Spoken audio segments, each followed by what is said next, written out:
And then if you get into a team fight, they reasonably well peeled for the Vayne. Occasionally, yes, OQ got caught out, and those were team fights that Ember tended to win, but as long as they played them reasonably well, it went out just fine. So we are here into Game 4 once again. TDK opting for blue side, Ember opting for red sides. The sides haven't changed at all. And the bans, well, they haven't either. Even in the same order, I think, at this point. Nidalee and Lulu dropped away by Ember. TF, Kog'Maw, Corki dropped away TDK, not allowing Ember to switch things up. Well, not allowing Ember to get the things that they were afraid of, I should say. Is it Poppy again? I think it's Poppy again. Oh, look, there's the hover. There's a lock-in. Got him. Now, if you steal away Ezreal, they probably should go back to the Vayne composition, but they are going to take away the Gragas here. So they're still not dropping the bans, but now they're saying, okay, well, Braum is up. This is what they were picking first round every single game until now by Ember, and they take away the Gragas. Finally, right? Kez had a great game 2 on Gragas. Got it again in game 3. Mistake. Now they take it away. Yep.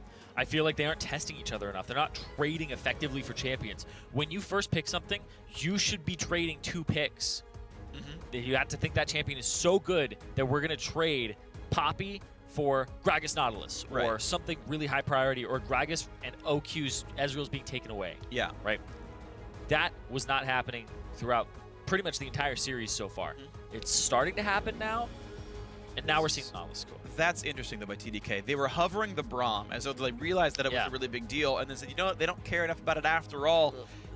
So if they had done it, it would have betrayed that Nautilus had to go mid, pretty much, because Braum's obviously only a support. I say that as though we don't see more flex picks than this. And Flair's been playing Poppy, so it would have given away the mid lane matchup. This at least gives TDK a little bit of play. Yeah. It still gives that Braum that Ember were so afraid of, or so concerned with getting for themselves, back to Ember, which, again, maybe they just don't care about. Yeah, that's true. Because that's the only reason that you wouldn't pick the Braum there if you wanted to play Braum. Because if I wanted to play Braum, I would take it there and just say, that's okay. They showed their jungle. Elise is no longer contested. Whatever. We're moving on. Yeah. We're going to take 2 power picks. So like they're hiding that. I like this, though, by Ember. We saw Trundle do well into Nautilus in Game 2. And Ember have realized, look, we need to play a tank in the top lane because Solo's honestly not having a great day outside of tanks.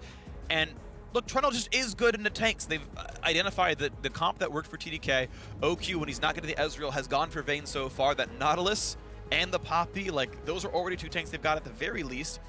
And you almost expect it to be in the mid lane in the first place at this point. So I like Trundle here. The Braum, they just think is valuable. But this team does not have damage unless Golden Glue plays something with damage. The highest damage champion he's played so far today has been Karma, which is mid-tier to low in terms of damage output, as TDK are hovering pretty much the same comp as last game. Yeah, you pretty much have 2 damage abilities on Karma, so... Yeah. You know, you have some that amplify others. Yeah, you have some damage. It's just not... It's not Cassiopeia 0 level, right? Actually, a 0 would have been sick last game as well. Just any of those, like, really solid mid-range. True. Either way, off topic, of course, we're not talking about that game anymore, but hey, TDK, again, a basically 4-tank team. Nautilus mid, Poppy top, Alistar support. There's the Vayne AD carry. Ezreal, or sorry, not Ezreal, Elise can build AP, so we'll see which build Kez goes for.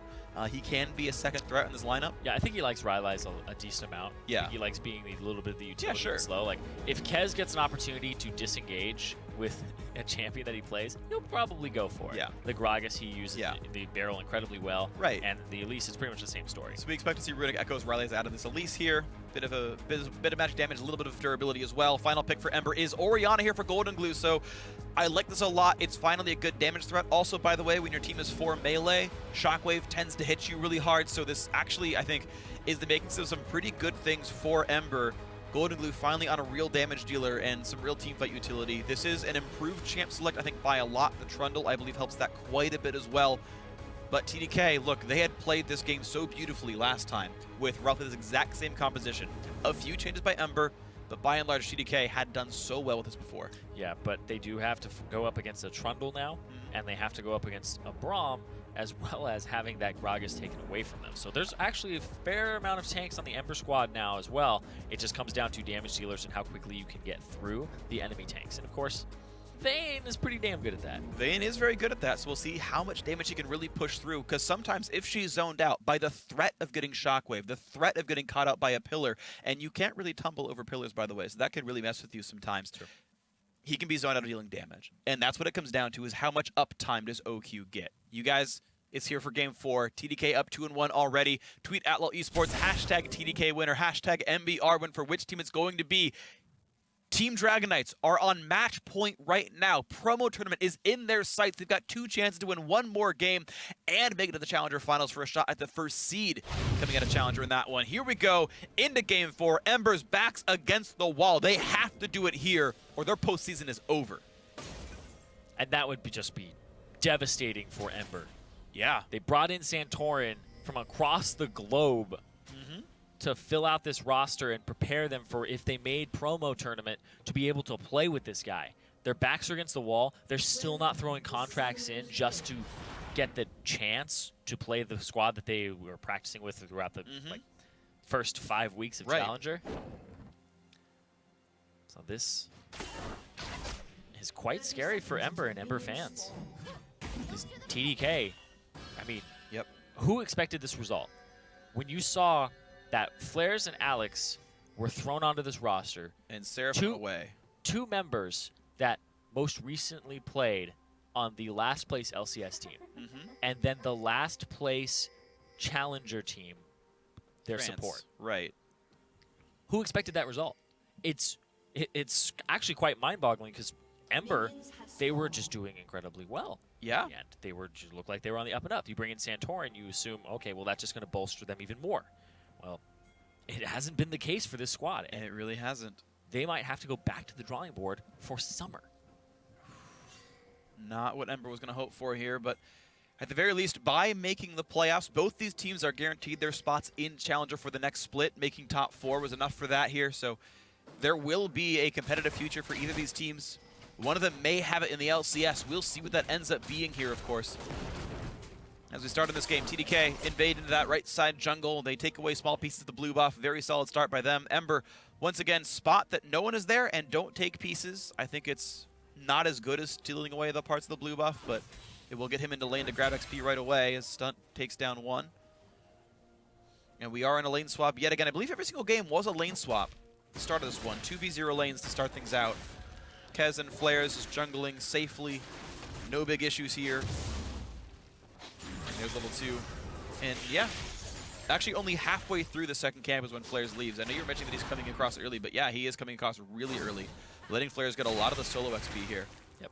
Making it so that he can hit level 3 very quickly. Is Flares even taking any experience before he goes? He has at least a CS, so I assume he's taking some. Okay. Because that's how... yeah, because Kez wasn't even level 2 until he finished red buff. Yeah. So Flares took half of Rock at least, or half of Raptors at least. Okay. Yeah, because that's how Immortals actually do it. Think of Nothing to Huni? Yeah. You can watch the games where, like, the one against TSM, where he plays Fiora, and then Rainover plays Olaf, right? He walks away, and he actually walks away from every camp and doesn't get any EXP, so Rainover can be level 3 and can cause shenanigans. He can go body slam mid or something, right? Yeah. Basically, the thought is the level 3 on our jungler at that more important than 2 on the top laner. Exactly. Right, and that's the allocation of resources here. TDK will be knocking down this turret pretty easily. Flares will take a shot, but he should knock into that one. He will survive. However, he's low on health, which means most top laners typically stay in the lane that they freeze. But Flares is now in a bit of a pickle here because he can't easily fight the eventual Trundle in his lane or the eventual Ezreal and Braum in his lane. I want to see if that actually changes his decision somewhat. He does have some flask charges. Yeah, it's just not going to be what you want to have. You might have to recall soon. Santorin counter jungling the wolves partially. And he's going to be just fine here. Smallest of goal leads right now for Ember by getting a few more camps overall in this one. Ember were, in fact, roughly a wave slower at killing off the turret, but that doesn't really mean too much here. Mid lane matchup is right now a slight lead for Golden Glue. He has pushed through all of Alex's flask charges, and turns out Orianna just does more damage than Morgana here, so should have a decent chance of continuing to try to pressure him. And this is definitely comfort for Golden Glue. Oh, yeah. He made his debut on Orianna. Yep. In the LCS when people had no idea who he was, and it's like, okay, we pulled up Golden Glue. Well, I guess they're going to play Orianna. I believe he got a quadra kill that game as well. Yeah. Quadra kill by missing shotgun. Meanwhile, though, headbutt polarized from over the wall. Golden Glue pulled back in. Kez getting some damage, but they don't have quite enough damage to deal. Golden Glue only had to burn Flash. He has Ignite, otherwise didn't have to use it. And he survived the encounter. Really big deal here for this one. But Golden Glue now stuck under turret. He needs help. He's going to get dived again. He's missing Flash Santorans here. And that is enough to keep Golden Glue alive for now, but it will mean they miss some of this gold under the turret potentially as they try to wave clear it. A few auto attacks coming through. Command attack could do a bit more. Ember have swapped their dual lane back to the bottom side, and they will knock this turret down. 5 minutes into this game, as the dual lanes have swapped back to where they were before. We have a quick pause in this game. Just so you guys know, we had just, mirrored swaps here on phase 2 of the lane swap, and attempted aggressive play in the mid lane, which is good by TDK. Again, their big issue is being too passive. I mean, they've gone for some really nice moves, but Santorin was there to defend him. Yeah, and I was talking before about how maybe throwing in this new blood was going to make them more aggressive. Well, Flares has been nothing but aggressive. Yeah. And Alex as well. Alex is pretty much just felt much more comfortable. Exactly, throwing himself at the enemy over and over and over again. I think that he comes into these matchups and thinks that even though Golden Glue has counterpick, that he's a better laner. I think that he's coming in with full confidence over that and says he knows how to play the map better as well. Of course, the pause is that Trance is having some computer issues, so we'll be back up in just a moment as soon as that gets figured out. Yep. All the players are here on LAN, essentially playing here in the Riot Studio. So got IT on hand. It shouldn't be too big of an issue, and they're even on the local host LCS tournament realm as well. So thankfully, no internet issues for these guys. That's always nice to do for the playoffs and whatnot. And yeah, you'd think it would stop all the pauses. No. Yeah, but okay. So quick computer issue. I'm sure that'll get solved before too terribly long. Shouldn't be a major issue. Yeah. But yeah, we just take stock of this game, and it starts as kind of all of the lane swap games do. It starts very close. No major mistakes. After game 1, both teams did the exact same situations where the jungler and top laner started on the safest possible side of the map. The dual lanes made sure there was nothing greedy going on with the other side. There wasn't, so just a standard turret trade, standard sort of early game stuff. TDK made the first move to go for the mid lane gank, and it burned a flash. Now we'll see if they can get any more out of it. Yeah, and that flash is actually quite important because whenever you're playing against a Nautilus, just the amount of CC he has, the hook, the root, the slow, just makes it very easy to have a follow-up gank, no problem. At least, I mean, Kez could go for a flash cocoon. Not really his style to try and go for that risky play, but he can go for it now and know that there isn't the opportunity to have it flashed away. So. Yeah, now to make that actual play happen, Trance had, of course, flashed the Raptor wall, then headbutted forward, which is a sick play, of course, really, really smart by him. But that was his losing of 2 summoners. Alex Hitch TP'd back into lane to not miss XP, so that's a summoner down. Kez didn't burn anything, but that was 3 summoners for that play. Golden Glue only lost his own flash. So cooldown-wise, which don't have a ton of intrinsic value unless you have to use them again, of course, TDK did burn a whole lot more, and that's, and a lot of times, very relevant. And so if in the next 4 minutes, those summoners being down gets punished, then, well, that play ends up backfiring. If they don't get punished, well, TDK burned a flash, and they made Golden Glue miss some golden XP. And, we'll have to see how that plays out. Yep. And I think that right now, another thing is the top lane. Speaking of missing golden XP, a little bit of an advantage right now for Flares. And they're still in a lane swap scenario now. So you can see right there, Flares picked up 14 CS. Yeah. Solo, he's not really getting too much of... Yeah, he pretty much instant recalled. Like, Flares got to take a couple of waves and come back down. Well, we're seeing bot lane, outer turret going to be going down pretty easily. Lot, of course, does have that tier, and he's stacking it up. And they will once again give the solo gold to Solo, but there's too many minions. This turret's going to die early, I believe. 3 casters should be enough. It's still going to be okay, though. Yeah, because there's an extra wave. Yeah. Yeah, so they're going to be fine. Into the Dragon they go. A trade of turrets equal so far. Dragon on top of a Trinket Ward. It's not going to matter, though. Ember will get that easily. TDK making the obvious choice of reacting and taking Rift Hero to the other side of the map. This is honestly what happens when neither teams go for any really huge plays or make any huge mistakes. You just trade equal resources for a while. And now the question is, with all the side lane outer turrets being down, now you have to make some real lane assignments and make some actual choices. Yeah, it's just mirrored for a good portion of the game, 7 minutes. Yep. Now top laners freeze, top laners try to CS.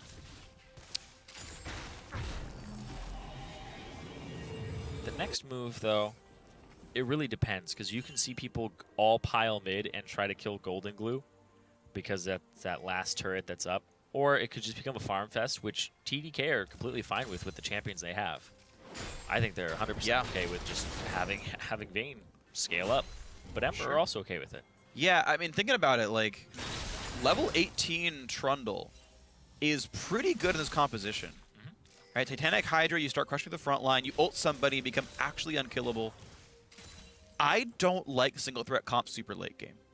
I think they start to fall off. Okay, yes, you know, this Nautilus and this Poppy will do some level of damage, but I do think that in the general sense, Ember outscales.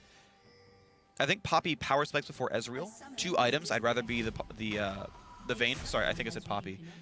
Vayne outscales the Ezreal at 2 items. Because you have to wait for the tier to stack up and all those things, but level 18 full build, I like Ember here. So there is some level of, at about 25 minutes, requirement of TDK to build an advantage. Yeah, a lot of it's actually on Golden Glue and Solo if he can get a split push going. Because Banner's not going to really slow down Solo too much. Yep. He actually likes having Zirene minions because his passive. Sure, they'll heal him. So it actually helps him. Yeah. Your Zirene makes him stronger. That's true. And of course, he can kill Banner minions real fast, so as long as he's sent to the correct spot, something to watch for, certainly. Now, it is a double teleport team on TDK. Golden Glue is running Ignite to Alex's teleport, and that is going to be an important factor as we crash into the mid game here. We have the, again, sort of similar swap going on here as OQ is pushing in the right-hand side of the map, and so is Lod, of course, on the left. I missed that. How did Alex get that blue? I didn't see it. Looks like, well, because the dual lanes are the way they are. Flare's roaming around as well. This is not a good thing for Golden Glue. Puts the shockwave down, shields himself, but he's going to go down. First blood, 2 tanks taking out an Orianna. It's basically because of the arrangement of the dual lanes. Ember, though, still pushing, and they're pushing faster with this red buff on Santorin. It's a lot of damage coming down. This turret's at half HP already. Yeah, the Orianna died, but how fast can the rest of the team recall? That will be an inhibitor turret taken down. Ezreal helping the other 3 members knock that thing flat. Yeah, you have to think about what Ezreal's going to do in terms of attack speed. And now OQ, well, they'd have to stop so many backs for so long to even get OQ to No, Vayne's take not going to this kill this turret fast at all. He gets this wave and he has to back. There's just no way. Yeah, maybe make a swoop towards mid. But, yeah. Yeah. No, they don't have the place to do it. He got to kill a couple of waves. He makes Golden Glue hold this. Mid-wave crash into the turret, but that's going to be the limit of the advantages here. It's interesting because you asked why did Alex just get the blue buff? Yeah. Because of the lane assignments. They were on that side of the map for the 7-minute blue respawn, roughly. Okay, a bit later than that. And so he got pulled over and took it. Yeah. Ember just spent more time pushing and saying, no, forget that. We can knock this thing down really fast. And props to them for realizing that. Blue buff for inhib turret, take that every time. Oh, yeah. I was sitting there like, I don't know why he even has that. Especially since the answer wasn't even to take it. The answer was to take a turret. Turret, yeah. But Tear the Goddess or not, turns out Essence Flux is better at killing turrets than Vayne with no items. That's going to feel pretty good. Ember sitting on a 700 gold deficit. That is what First Blood's going to do for you. Inhib turrets themselves actually not worth that much gold. They're not worth the same as Tier 2s. But still, it's going to feel pretty good from map pressure. We'll see what else can be done. Couple of pings from the blue team on top lane Tier 2. They're trying to pressure this one here. On the way pings as well. TDK really looking to take top side of the map here. OQ running through, plenty of wards coming out. And Santorin has to really respect the fact that he doesn't own this jungle anymore. Yep. All the wards on this side now, sweeping it out. But now everybody rotating up here. Lod will be able to pick up a nice big juicy wave. And Solo's putting at the bot lane with teleport up, so we can answer this pretty easily here. TDK want to stop the farm. Teleport coming in from Flares to really, push them back, and that means quite a bit of turret damage goes down, but the minion wave wasn't there just yet, and so it gave time for Ember to regroup, push that forward, and stay safe. Teleport used for basically nothing, except now they can rotate back down to the mid lane, and they can surround on this turret, and Golden Glue has to give them respect. Solo's getting some farm in the bot lane, but TDK pushing a bit better. Flares knock up on a stunt, buys some more time, and the turret will go down. Good management of the resources. TDK making the rotations to knock down a turret. Yep. And TDK, it looks like they want to go for a Rift Herald here, possibly hand off another one to OQ.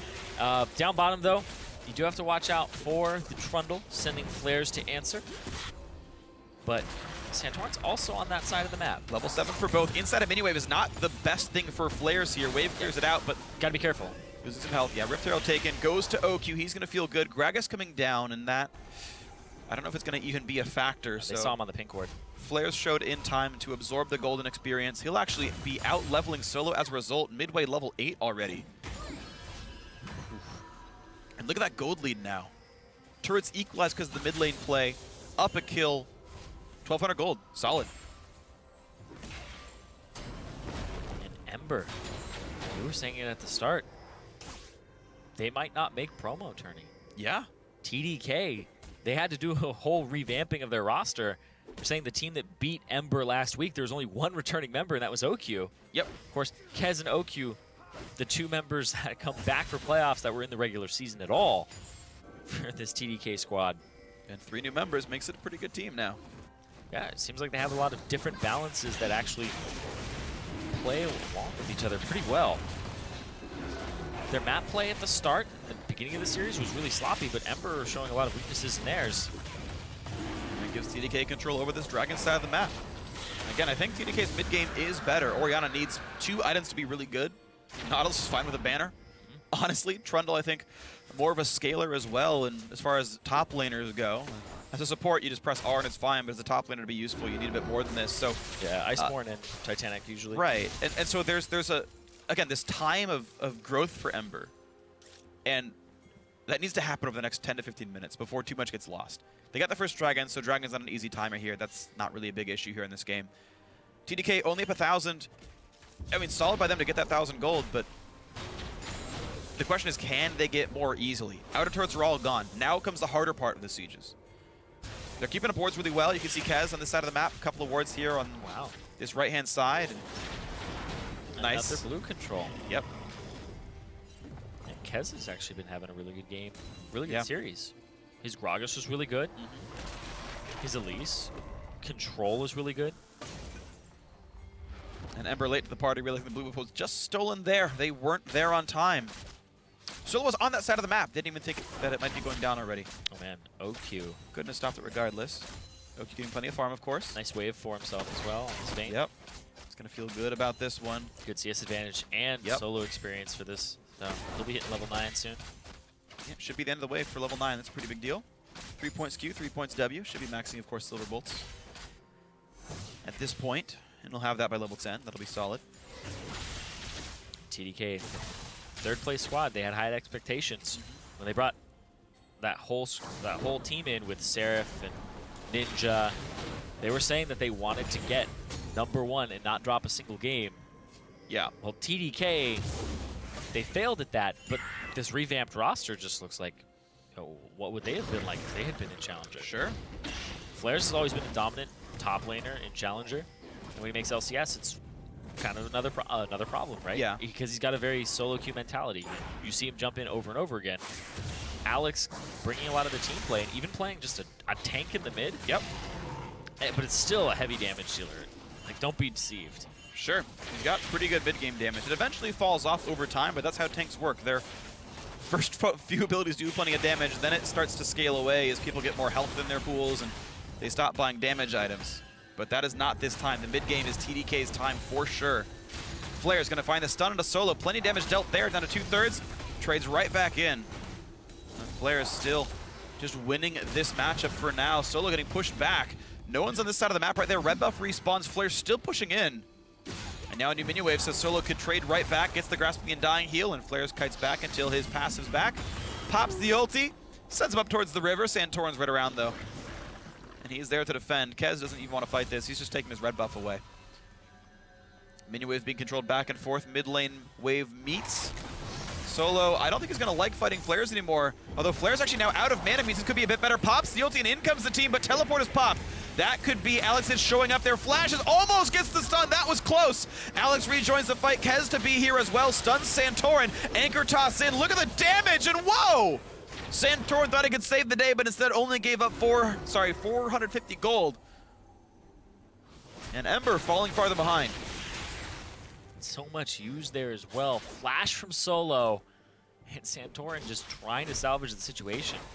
Those TP turnarounds are big, and Golden Blue didn't take one this time. He took Ignite, most likely to try and deal with OQ later on in the game. Yeah, he's trying to deal damage. But I honestly think that the Ignite isn't that great, because when you're up against that Vayne that late in the game that your Ignite is going to matter, he's going to have QSS.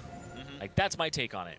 I think that having you have the exhaust on stun, which I think is good for the early game, especially since you're going to be laning against the Vayne a decent amount. But I think that the TP is just something that has been proven throughout the series. Really useful. Be super useful in Absolutely. Showing up to the fights has been a big deal. Team Dragon Knights, 2,500 gold up, 2 kills to 0. Rift Herald was theirs yet again, this time given away to Kez. He's going to continue to power up. Aegis built second for him after the Runic Echoes. We see Flares not going for that same Banner Zerot build because guess what? You're against Trundle. You need actual combat stats for this one. Going towards what looks to be maybe Dead Man's Plate second item here. After the Sheen with Sunfire Cape.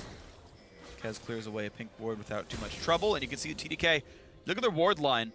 Yeah, they don't have a ton of super deep wards, but they have a few watching the jungle. But there are 0 for Ember. They have not been able to cross the river successfully in really any meaningful way here. Yeah, this blue buff has been the property of TDK. Yes, it has. Since the second spawn. I think every single one. Their dual lane was bot side, wasn't it? Yeah. So they would have gotten the first one from Kez at the very start of the game, and that blue buff has every single time gone to TDK. That's not a good thing for Orianna, who no longer gets blue buffs. Yeah, Athene's is nice, and he's going towards Luden's Echo second, which is good because it gives him some upfront damage. But it's just a slow game of Ember trying to scale up before TDK takes too much from them. Vayne, 161 CS, and it's not coming at the cost of any of the other players. Look at the farm levels. Nautilus, same as Orianna. Poppy, ahead of Trundle here, and yet somehow 25 CS up for the AD carry. Oh, Solo. He's getting lower and lower. Look at the stun. He ults it, gets knocked into the air, and there's the re-engage. Flares takes him down with help from Kez. Another kill picked up. The game flowing farther and farther in TDK's favor. 3-0 in kills, 3,000 gold now. The lead for these guys. They finish this game, they win it, and they are in the promo tournament.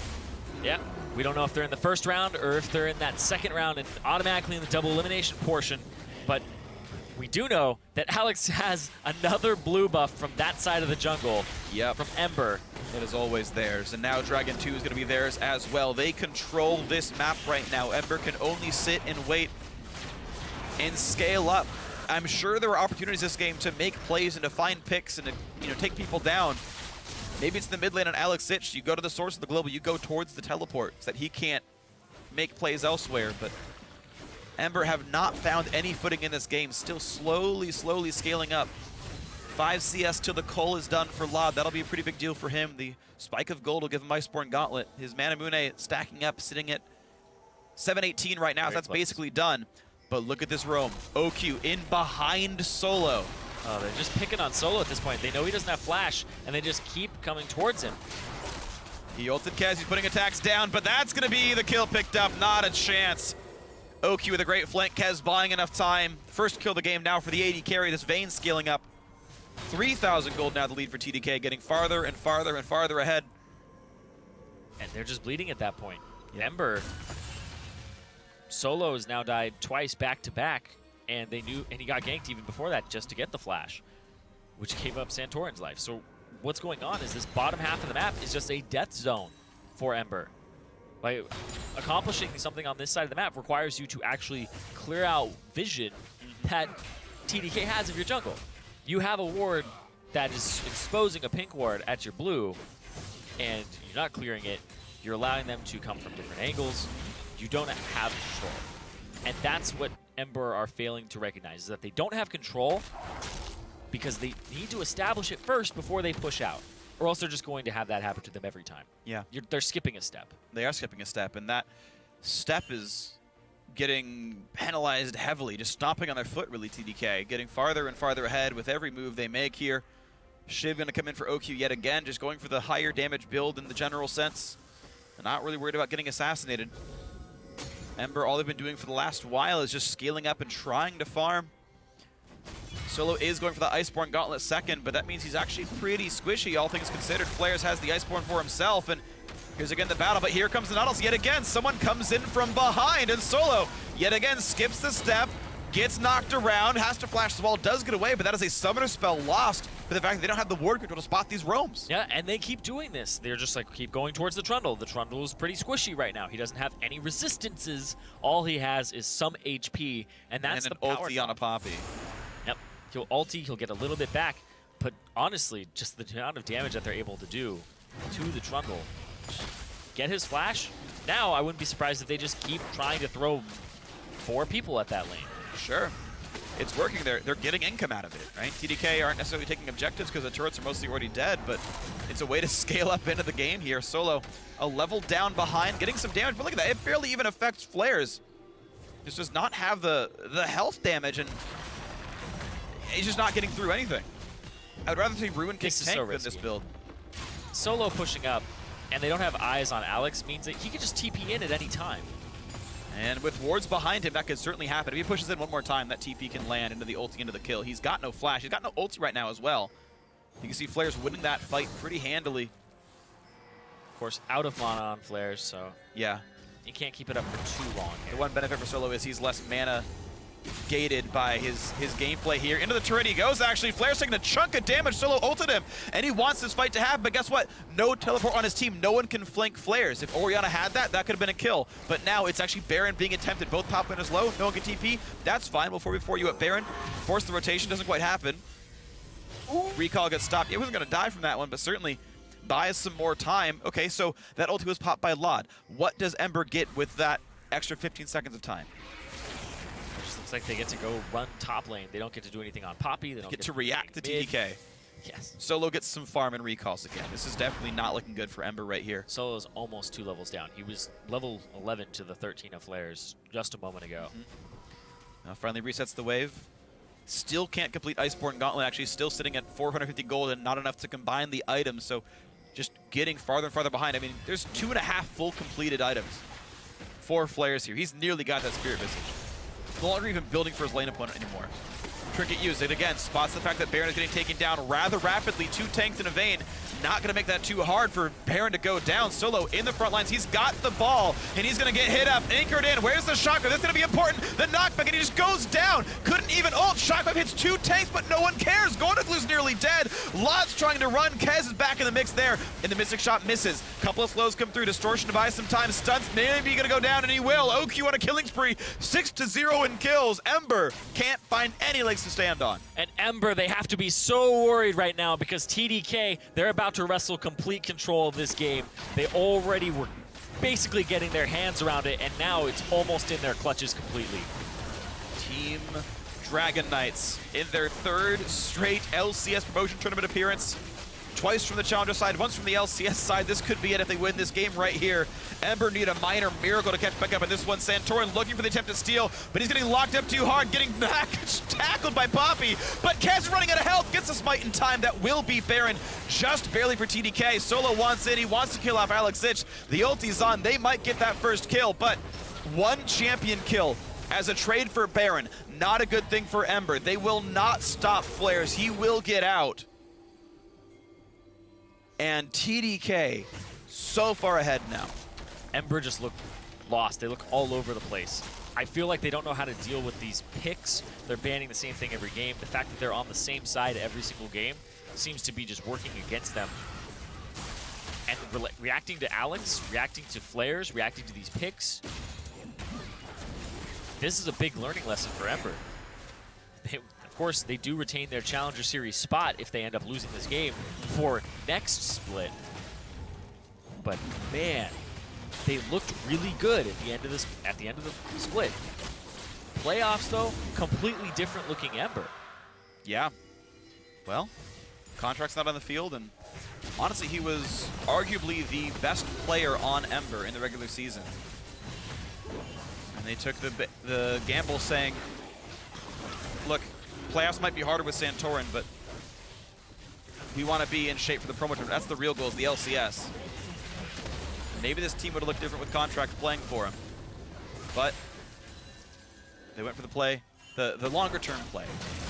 And Ember may be stuck in Challenger for another split, as they have not been able to pass through the mini-boss that is TDK. Trance does a really good job here of locking up Golden Glue, and Solo got locked up at the same time. So you're not able to actually relocate where the ball is, and Flares just jumps on the Golden Glue. Of course, the Nautilus ultimate ends up getting fizzled there by the Poppy ultimate. So Golden Glue would have died there if it had been in reverse order. And he actually probably would have knocked up multiple members of his team because he tried to flash away instead of dying. And Kez's cocoons have been on point. Yeah, 2 in a row, very good ones. Yeah, good pick player He's also good at controlling the vision, which is something that TDK have been excelling at over Ember. Absolutely. They've been strangling them out of this game. Yeah, totally true. And Kaz has always been the vision control guy, and when you have a team composition that just kind of needs to make plays for Vayne, and then they're able to get these picks off of Solo. I mean, the problem is that TDK has normally been too passive, and it's not like they've been incredibly aggressive. Yeah. This game in particular, last few they've been pretty good, but Ember just did nothing. Nothing came out of this team in the early game. They got 1 kill just now on the backside of Baron. That shouldn't happen. And Golden Glue having his flash blown very early on, and then the pressure from Santorin really wasn't there. It was kind of being reactive to Kez. Solo not on something that could even really hold up the flares later. Ooh, nice bit of damage there. The turret helping. Of course, with 3 dragons already picked up, TDK could just poke at turrets and put the dot on them and slowly wear these things down. So flares will make progress against Solo in this matchup. As the team rotates back to the mid lane here, Ember late to the draw, actually. Nope. Top turret has a Zirene on it. Yeah, it does. See what happens there. While they whittle away at mid and bottom. And whittling away is what's happening here. Baron buff has timed out. Not too much was gained for that. Gold lead remains 6,000. That is big, but not insurmountable. This is still a winnable game from Ember, but TDK are in the lead and looking to make their way into the promo tournament with this win. And here they go. Next attempt for the mid lane inhibitor turret. Flares on one side, OQ on the other. Playing at tanks to keep the team afloat. Kez did go lock it before he went for that Ryla's Crystal Scepter, but still a mix of ability power and tank stats. Back to the top lane they go. OQ has no competition. Top lane tier 2 will go down, but that was an eventuality. There was no way Ember could repeatedly save this as well as the inhib turret, so that does finally go down. Good rotation by TDK and OQ in particular. Now the top lane he goes, but no one's here right on time, so he gets 5, 6, 7 auto attacks in this turret before finally tumbling away. And the burn is actually quite significant. Sure. It scales with level, I believe, so. Yep, the Ember turrets. Right now. Great work for him. Solo had to go bottom. Solo had to clear out that gigantic wave. And then in the mid lane, everybody just kind of expected TDK to continue to push, and that's how OQ was able to just easily get to that top side. Delays Kez. Not too bad, though. Yeah. The problem with doing that, though, is we're on 6.4. The Ezreal ultimate has a much longer cooldown now. Yeah. And honestly, using your ulti just to stop recalls, that's not always up for the next team fight afterwards. Not that Ember are really winning team fights anyway, and you know that's of course an issue, but that is a non-trivial amount of the damage coming out from Ember here. If it is indeed down for the next fight, that's a big deal. Right now they're okay. Minions cleared back and forth. Red buff on OQ is going to feel pretty good. Shiv and a Phantom Dance are actually his next item, so very attack speed focused, really anti-tank. And that'll be interesting to watch what he can do with this. Of course, makes it even harder to kill him in a duel. It makes it very hard to catch him as well. Yeah, he's real quick. Really slippery. He's able to use the QSS as well if he does get locked up. Yep. Going to be real hard to get rid of that Vayne. OQ is the key damage member of the squad, but the rest of TDK are doing at least some with 2 Sunfire capes, you know, a couple hundred ability power on the Elise. It's not no damage, it's just not 35-minute crush you teamfight damage. Yeah. It does, over time, shift more and more to OQ. Yeah. Dragon 4 is up in 55 seconds. Yeah, Baron's also going to be around the same time. Yeah. EDK could possibly go for one of those, Vayne is doing Dragon. Maybe we kind of contest Baron and stop it. Or we do it. But it's back and forth. Flares has a Hex Drinker as well. And this is something that I usually pick up on Poppy when I'm just really far ahead. Just because I want more MR and damage. Right, you want to start being a bigger carry force. But I don't really know if he actually needs to go be a carry force on this team. I think that Vayne should be more than enough. Oh, whoa. Yeah. Well, that's a damage dealt. That's a face the mountain. Yep. Shield's coming in, and you know they're going to survive. Ezreal used to help wave clear, and that was actually pretty smart. The True Shot Barrage buying some time. Oh man, there's no vision control here from Ember at all. They've choked out. Kez and all of TDK have been doing an amazing job of Dragon 4 is keeping up. the control. Dragon 4's up, but who cares? Baron is what's on the table here for TDK. And there's not really any wards. They started up right now. They spot that Ember are, in fact, coming across the map. So, disengage. Don't lose the health bars. Be safe. Flair's got in behind Stunt, though, and they want to knock down the support. He doesn't have a lot of durability. Pops the Laga Shield, losing health rapidly, and that's going to be the first kill picked up by Flair's with the ultimate. Into the back line they go. Going to glue, locked up and taken down. A double kill for the Poppy. This could be the fight that wins the game. OQ on a rampage now, finding more and more people to kill. Flair's back in the front line. OQ just diving in for Santorin, saying, I want into the LCS. He's pushed in. Silverbolts will do it. That'll take him down. 4 kills picked up, 10-1 the scoreboard. And though they lost game 1, TDK have won 3 straight. They have won the Challenger semifinal. They're making it into the Promo Tournament. They're making it into the Challenger Finals. The Ember postseason is done. They are finished until Summer. TDK's life is still alive. They can still get farther. Congratulations on a huge win for TDK. I can't see them losing it here. TDK closing out the game, 12-1. Their drafts rather good, and blue side every single game. And hey, it was the right side. It was the right side. First pick Poppy 4 times in a row. Flair's continuing to be successful. Alex Sitch with 2 Nautilus mid games to make sure that was all kosher. And it was a solid game. That was crazy. Alex comes back down. Barely any experience with the squad, which was exactly what happened last year when TDK qualified for the LCS. They pulled Alex in at the last moment. They were like, hey man, I know we don't have a lot of practice, but we know you're good, and just do your thing. And then it's that time of year again. He just comes back in. He's like, all right, at TDK, I heard you need to get back into the LCS. And he just jumps on. He goes off of an LCS squad to come onto this one. And I think this is going to be something that might actually continue moving forward, too. We'll have to see what does happen. Sure. It's been an interesting career track, definitely, for Alex, who, you know, after eventually leaving Gambit, he was like, okay, I'm going to make my way through the European Challenger Series. Never was quite able to, but then did so quite well in the North American Challenger Series. And once again is kind of leading a team into... you know, some of the best games they've ever played. Yeah. Certainly. TDK, again, actually, is a thing for him. And this is going to be interesting to track because TDK definitely look much better. They definitely do. Alex coming in, being a playmaker, because the issue with this team was passivity and not taking initiative. 2 Lissandra games, 2 Nautilus games. Alex gets a go button, and the team gets to follow. Yeah. Turns out, when there's a big green targeting reticle over somebody, whether you speak English or Korean or Russian or whatever it is, you look forward, you start hitting that target, and Alex was able to get the team to make some very good choices. And I mean, overall, right, this team played much better than they did all throughout the regular season.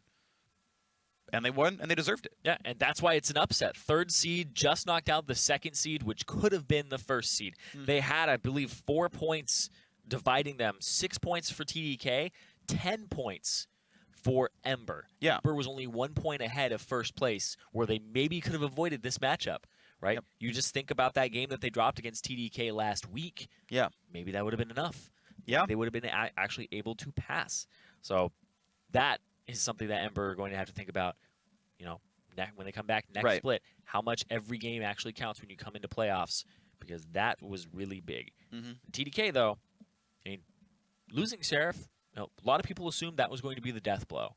They assumed that was going to be TDK saying, okay, we cut our losses, we got 3rd, we can't beat Ember, let's just gather some people. Seraph, you can you can go off and you can go do your thing. And help Renegades stay in and all that. And But Alex picked up where Seraph left off. Exactly. Hey, look, even played Lissandra. Even played top lane tanks like not like. Yeah, you could have just replaced the player name and be like, yeah, I could see Seraph doing that. Like, legitimately, he filled the void left by Seraph, who was, you know, one of the cornerstone members of TDK. Alex played absolutely great, low deaths every single game. He was the engaged tool. It was solid. It was just absolutely great. I mean, just massive props to Alex for being the impetus his team needed. Yeah, there's a couple things, though, I do want to touch on. Is with Seraph out, I mean, the only time that he played a tank was Rammus, where he went 4-1 and 14. And then the other time, I guess he played Gnar, which you can consider, but he went for like a split push build. Everything else is like Quinn, Lissandra, Fiora, Grave, stuff like that. Right. Now they have a top laner that's going to play a tank for OQ. And enable this fantastic AD carry to play his game. They reconstructed the team with OQ in mind. Give him a support that plays all of Keep his him up, They has a lot of experience playing support, right? Yeah. Then you get people who can play tanks. They're just like, oh, more tanks are open? Just give OQ all the tanks, because he knows how to perform on this Vayne. He knows how to perform on his Ezreal, and he just really opens up the game for you. So I want to talk about two more things, right? Okay, let's go for it. Kez did fantastically this game. Yep. And it was the series, and it was the whole balance of aggression with Alex, and when those calls were to close the game out, and when they were to just establish vision, get the blue buff, slowly choke them out of vision, and basically set up plays where you can flank solo and tilt them. Yep. And then the last one was, of course, well, that's it for Ember. Yeah, it is. They're going back to Challenger, and they're going to have to try again, and they looked so promising. They had that upward trajectory, but they just got snap passed right there by TDK. Yeah. Really fast improvement. Absolutely agree. So a solid, moderately aggressive, controlled set of games by TDK. Really cool champ selects, really good innovations there. The mid lane Nautilus, definitely exciting. Sticking to their guns at the top lane, Poppy ended up working out. By game 2, they said, okay, let's bring in Trundle to kill the Nautilus. By game 3, it was let's steal the Nautilus. Let's start counterpicking the composition as it's coming together. And again, it worked out. Ember, honestly, would have liked to see more from them. I felt like there were so many opportunities for them to play a bit more aggressively. Santorin kind of going back to that invisible TSM situation where just, look, his scorelines were fine. Like his Rek'Sai game was like 0-1 and 6, 100% KP, 1 death. That's not bad, but we just didn't see enough come out of these guys. Right? The game starts in a lane swap where you get the same number of turrets and the same amount of gold, and you're like, all right, here we are 10 minutes in the same situations. And then, Ember never pull the trigger, and TDK does, and beautiful stuff by TDK. Yeah, and TDK played a fantastic series, and the adaptations that they were making were the big part, because Ember didn't seem to adapt.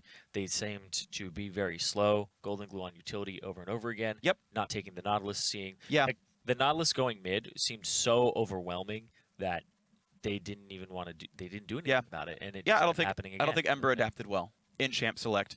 TDK had a couple of things that you can consider champ select advantages, champ select victories, and that they're more likely to win. Either way, it was a great series by them. We're gonna actually pull up a replay of the final game-winning push, the push that got TDK into the promotion tournament here, and we'll have that on your screen shortly. Actually, right now we have just the victory screen, but I'm sure that will change very shortly for us here as we get ourselves into the situation where it was TDK actually winning the whole entire thing. I mean, these guys played such a good series. The composition, being able to pilot it properly, it's something you have to scrim with, right? It's something you have to prepare coming into the match. And I guess we don't have the replay for you right now to talk about this one, but coming into the matchup and knowing, okay, look, it's a massive tank composition. It's putting everything together and knowing what lanes you can focus, getting Kez to actually gank that solo lane so much that he was.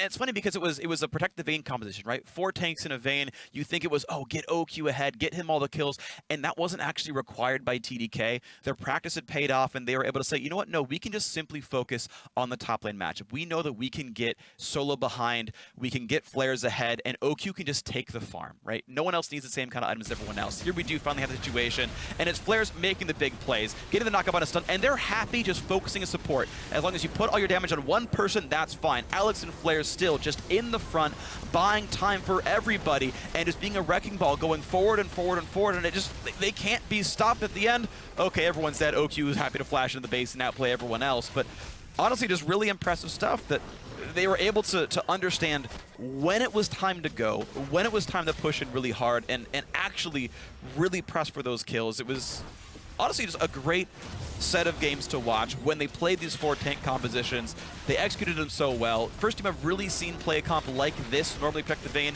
has supports. You're seeing Morganas and Jannas and Lulu mids and things, but it was just the tanks.